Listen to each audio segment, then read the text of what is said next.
శ్రీ విఘ్నేశ్వరాయ నమః. ఓం శ్రీ మాత్రే నమః. ఓం సర్వమంగళాయ నమః. ఈరోజు హస్తరేఖ జ్యోతిష్యంలో భాగంగానే గృహవాస్తు మీకు హస్తరేఖల జ్యోతిష్యం ఏ విధంగా అయితే సమస్యల గురించి చెప్పానో ఆ గృహంలో కూడా సమస్యలు మీ భవిష్యత్తు మీద ఆధారపడుతుంటాయి.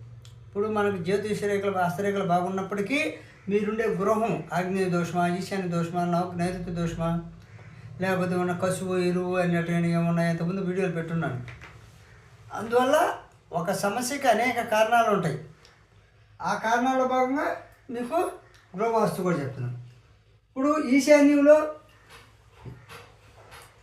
ఇది ఇల్లు అండి, ఇది ఇల్లు, ఇది ఈస్ట్, ఇది ఈస్ట్, ఇది వెస్ట్, ఇది సౌత్,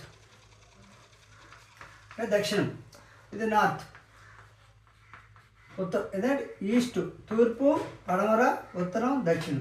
ఇది నార్త్ ఈస్ట్ ఈశాన్య మూల, ఇది నైరుతి మూల, ఇది ఆగ్నేయ మూల. ఈ విధంగా మూలలు ఉంటాయి. ఈ విధంగా మూలలు ఉంటాయి కదా. ఈ మూలలో ప్రకారము ఈశాన్యంలో ఈ ఇంటి ఇల్లు ఉందండి. ఇప్పుడు ఇల్లు ఏడు పెట్టుకున్నాం. కొంతమంది ఏం చేస్తారంటే స్థలంలో ఖాళీ స్థలంలో ఎరువు పోసుకొని లేక ఇల్లు ఏడు కట్టేసుకుంటారు. ఇదే ఖాళీ స్థలం కదా, ఇంక ఎక్కడ స్థలం ఉండదు. అప్పుడు ఏడేం చేస్తారంటే దెబ్బలేసి ఈశాన్యం ఇంటికి ఈశాన్యంలో ఎవరైతే ఎరువు దెబ్బలు వేస్తారో అదే కొంతమంది ఇనుముని వేస్తుంటారు. ఇనుము తీసుకొచ్చి ఈశాన్యంలో పెడుతుంటారు. అదేవిధంగా రాళ్ళు గొట్టాలు తీసుకొచ్చి ఈశాన్యంలో పెడుతుంటారు. ఇటుకు రాళ్ళు అన్నీ ఈ విధంగా ఈశాన్య. ఇది ఈశాన్య కార్నర్. ఈ ఈశాన్యంలో చూడండి, ఈ ఈశాన్యంలో రాళ్ళు దెబ్బలు కానీ, ఎరువు దెబ్బలు కానీ, ఇనుము దెబ్బలు కానీ, చెడుకు సంబంధించిన ఏది ఉండకూడదు. అలా ఉన్న ఎడలా బ్రతుకు భారమగును. అలా ఈ విధంగా ఈశాన్యంలో ఎవరైతే ఎరువు దెబ్బలు, ఇనుము దెబ్బలు, రాళ్ళు, చెత్త చెదరం వేస్తారో వాళ్ళకి జీవితం అనేటువంటిది, వాళ్ళ బ్రతుకు అనేటువంటి భారంగా ఉండును. అదేవిధంగా తరచుగా ఈ ఇంట్లో ఉన్నవారికి తరచుగా యాక్సిడెంట్లు జరుగుతూ ప్రమాదాలు వస్తూ ఉంటాయి. కాబట్టి ఈశాన్యంలో చెడు అనేటువంటి దెబ్బలు, రాళ్ళు అనేటువంటివి చెడు పదార్థాలు లేకుండా ఖాళీగా ఉంచుకోండి. అదేవిధంగా తూర్పు గృహానికి ఈశాన్యలో ఉచ్ఛేదారం మంచిది. ఇప్పుడు తూర్పు గృహం, ఇప్పుడు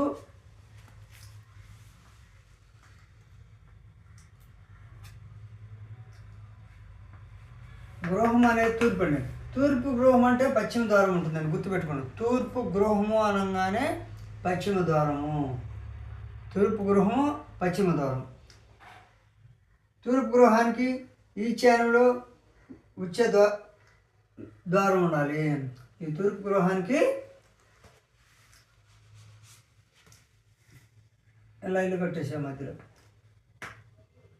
ఈ స్థలం ఉండేది ఇంతే. తూర్పు గృహం అనగానే ఆడిపోయి కట్టడం కాదు. ఈ విధంగా ద్వారం ఉంటుంది, పశ్చిమాన్ని ఉంటుంది. పశ్చిమానికి ఈ విధంగా ద్వారం ఉంటుంది. ఈ ఈశాన్యం అనేటువంటిది ఈ తూర్పు గృహానికి కూడా ఈశాన్యంలో ద్వారం ఉంటే మంచిది. తూర్పు గృహానికి ఈశాన్యంలో ద్వారం ఉంటే మంచిది. తూర్పు గృహానికి ఈశాన్యంలో అంటే ఒక చేతిలో ఉండే ద్వారం ఉండడం మంచిది. ఈశాన్యంలో ద్వారం ఉండడం మంచిది. అదేవిధంగా తూర్పు ఆగ్నేయలో ద్వారం ఉన్నా, ఇప్పుడు మీరు తూర్పు ఆగ్నేయలో ఎక్కడ ద్వారం పెట్టుకోకూడదు. ఇప్పుడు ఇక్కడ తూర్పు ఆగ్నేయం, ఈ తూర్పు ఆగ్నేయలో ద్వారం పెట్టుకోకూడదు. ఈ తూర్పు ఆగ్నేయం అనే దాంట్లో ఈ విధంగా ఉందా ఇలా ఈశాన్యంలో పెట్టుకోవచ్చు ఉచ్చంగా ఎత్తులో. కానీ ఈ తూర్పు గృహానికి ఇక్కడ ద్వారం పెట్టుకోవచ్చు, కానీ ఇక్కడ తూర్పు ఆగ్నేయలో మీరు ఇల్లు కట్టుకొని ఈ విధంగా ఆగ్నేయలో ఈ విధంగా ద్వారం పెట్టుకోకూడదు. తూర్పు ఆగ్నేయలో ద్వారం ఉంటే ఆ గృహంలో ఉన్నటువంటి ఆ యజమాని రెండవ పుత్రుడికి ప్రమాదం జరుగును. అంటే తూర్పు గృహము పశ్చిమ ద్వారం, తూర్పు గృహము పశ్చిమ ద్వారం ఉన్న ఇంటికి ఆగ్నేయంలో ద్వారం ఉంటే ఆ యజమాని యొక్క రెండవ పుత్రుడికి ప్రమాదం కలుగును. కాబట్టి ఈశాన్యంలో తూర్పు ద్వారం ఉచ్చ దశలో పెట్టుకోవచ్చు. అదేవిధంగా తూర్పు ఆగ్నేయ నడక యజమానికి రెండవ పుత్రుడికి ప్రమాదము. ఈ విధంగా చాలామంది నడక అనేటువంటిది ఇక్కడ అంతా క్లోజ్ చేసి ఈ విధంగా బయటికి పోతుంది, ఈ విధంగా బయటికి పోతుంటారు. ఈ విధంగా తూర్పు ఆగ్నేయం కూడా ఎవరికైతే నడక దారి పెట్టుకుంటారో అలాంటి ఇంట్లో ఉన్న యజమానికి రెండవ పుత్రుడికి ప్రమాదము, శూర భయము, అగ్ని భయము, కోర్టు కేసులు, జైలు శిక్షలు ఉండును. అదేవిధంగా తూర్పు పల్లం ఉన్న ఈ తూర్పు అనేటువంటిది ఈ గృహానికి తూర్పు పల్లం ఉన్న తూర్పు పల్లం ఎవరికైతే ఉంటుందో, ఏ ఇంటికైతే ఉంటుందో ఉంచే అభివృద్ధి సిరి సంపదలు కలుగును. అంటే ఈ గృహము ఇక్కడ కట్టినప్పటికీ పశ్చిమ ద్వారం అయినప్పటికీ ఈ తూర్పు భాగం కొంచెం పల్లంగా ఉండాలి.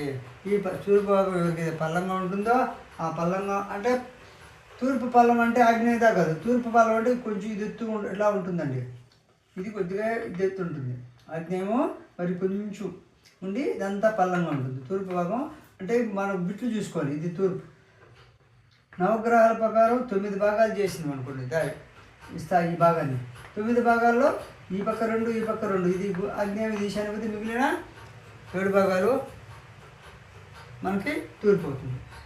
లేదు మనం భాగాల ప్రకారం డివైడ్ చేసుకోవాలి. 9 నవగ్రహాలు కాబట్టి మనం ఎన్ని భాగాలు చేసుకుంటే అన్ని భాగాలు అగ్రహాలు. 9 భాగాలు చేసుకుంది.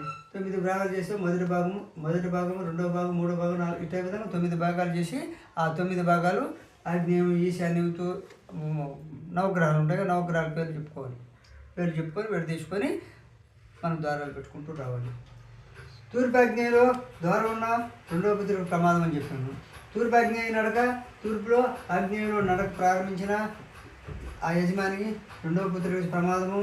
అదేవిధంగా అగ్ని భయము, శివర భయము, అంటే దొంగలు పడి సంపద ఎత్తుకుపోతాడు. జైలు శిక్షలు అంటే కొట్లాలు జరిగి జైలుకి పోవడము, లేకపోతే ఇంకో దొంగ చేస్తూ వివిధ రకాల కారణాలతో శిక్షలు కేసులు ఉండడు. అదేవిధంగా తూర్పు పల్లము తూర్పులో డౌన్గానే ఉంటే మంచి అభివృద్ధి సిరి సంపదలు కలుగును. అదేవిధంగా తూర్పు ప్రహరీ పశ్చిమ ప్రహరీ గోడ కన్నా తక్కువ ఉండి రోడ్డున పోవారికి వీధి. ఇప్పుడు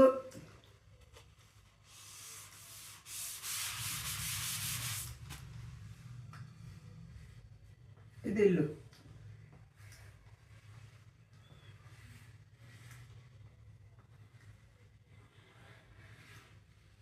ఇది ప్రహరీ. ఈ ప్రహరీ అనేటువంటిది ఇది ఎత్తు 6 అడుగులు 4 అడుగులు పడుతుంది, 4 feet. ఇది వచ్చేసి 3 feet అండి. అయితే ఈ రోడ్డు మార్గాన పోయేవారికి మన ఇంటి లోపల భాగం కనపడాలి తూర్పున. తూర్పు ప్రహరీ నుండి బయట ఉన్న వాళ్ళు మన ఇంట్లో నుంచి చూస్తే కనపడాలి. ఈ పడమటి భాగం ఎత్తు ఉండాలి. అంటే పడమటి నుంచి చూస్తే ఇల్లు కనపడాల్సిన అవసరం లేదు. కాబట్టి తూర్పు భాగంలో ఉన్న రోడ్డు నుండి ఎవరైనా మన ఇంట్లోకి చూస్తే మన ప్రహరీ నుండి మన ఇల్లు కనపడే విధంగా ప్రహరీ ఎత్తు ఉండాలి. కాబట్టి ఈ ప్రహరీ ఎత్తు అనేటువంటిది దక్షిణంలో పడమటి ఎత్తు ఉండాలి, తూర్పులో కొంచెం డౌన్ ఉండాలి. అదే ఉత్తరంగా కూడా కొంచెం డౌన్ ఉండాలి, పడమర దక్షిణం కొంచెం ఎత్తు ఉండాలి. కాబట్టి తూర్పు నుండి మన ఇల్లు కనబడే విధంగా, మన ఇంటి ఖాళీ స్థలం లోపల స్థలం కనబడే విధంగా ప్రహరీ నిర్మాణం చేసుకొని మరి ఎత్తు పెట్టుకుంటాం. అదేవిధంగా ఫ్యాక్టరీలకైనా సరే తూర్పు భాగం అనేది చూస్తే బయట నుంచి చూస్తే మనకు అవతల వాళ్ళు బయట నుండి వాళ్ళు చూస్తే మన లోపల ఉన్న ప్రాంగణం కనపడదు. అదేవిధంగా తూర్పు ప్రహరీ పశ్చిమ ప్రహరీ గోడ కన్నా తక్కువ ఉండి రోడ్డున పోయే వారికి వీధి గుమ్మం, మన వీధి గుమ్మం కనిపించే విధంగా ఉండడం శ్రేష్టం. అంటే మన వీధి గుమ్మం అనేటువంటిది మన వీధిలో పెట్టలే గుమ్మం అనేటిది కనిపించే విధంగా ఉండడం మంచిది. తూర్పు సింహద్వారం పశ్చిమ దక్షిణ సింహద్వారాల కన్నా చిన్నదిగా ఉండాలి. తూర్పున సింహద్వారం పెడుతుంటారు. ఈ విధంగా తూర్పున ఈ తూర్పు సింహద్వారం అనేటువంటిది పశ్చిమ దక్షిణ సింహద్వారాల కన్నా చిన్న సిద్ధం. అంటే ఇక్కడ మామూలుగా ఎత్తులో పెడుతుంటారు. ఈ పడమర ఎత్తుగా ఉండి తూర్పున ఎత్తు ఉండాలని కానీ పెద్దదిగా ఉండకూడదు. ఇది 5 అడుగులు పెట్టిన అనుకోండి, 5.5 అడుగులు తూర్పు, ఇది 6 అడుగులు పెడుతుంటాం. అంటే తూర్పు సింహద్వారం కన్నా పశ్చిమ సింహద్వారాలు దక్షిణ సింహద్వారాలు అనేవి ఎత్తులో ఉండాలి, అంటే హైట్లో ఉండాలి. అంటే తూర్పు సింహద్వారం దక్షిణ పడమర సింహద్వారాల కన్నా చిన్నదిగా ఉండాలి. అదేవిధంగా తూర్పు పల్లం విశాలంగా ఉన్న ఉత్తమ సంతానం, తూర్పు పల్లంగా ఉండి విశాలంగా ఉన్న స్థలం ఉంటే వారికి ఉత్తమ సంతానం కలుగుతుంది, కీర్తి ప్రతిష్టలు కలుగుతాయి, ధన సంపాదనలు కలుగుతాయి. అదేవిధంగా గృహం పశ్చిమాన ఎత్తుండి తూర్పు పల్లం ఉంటే పుత్ర సంతతి వృద్ధి, ఐశ్వర్యం కలుగును. కాబట్టి తూర్పు స్థలము పల్లంగా ఉండడం, పరమట పల్లము కొంచెం ఎత్తులో ఉండడం మంచిది. కాబట్టి ఇప్పుడు ఈ వాస్తు వీడియో నచ్చితే లైక్ చేయండి, షేర్ చేయండి, సబ్స్క్రైబ్ చేసి బెల్ ఐకాన్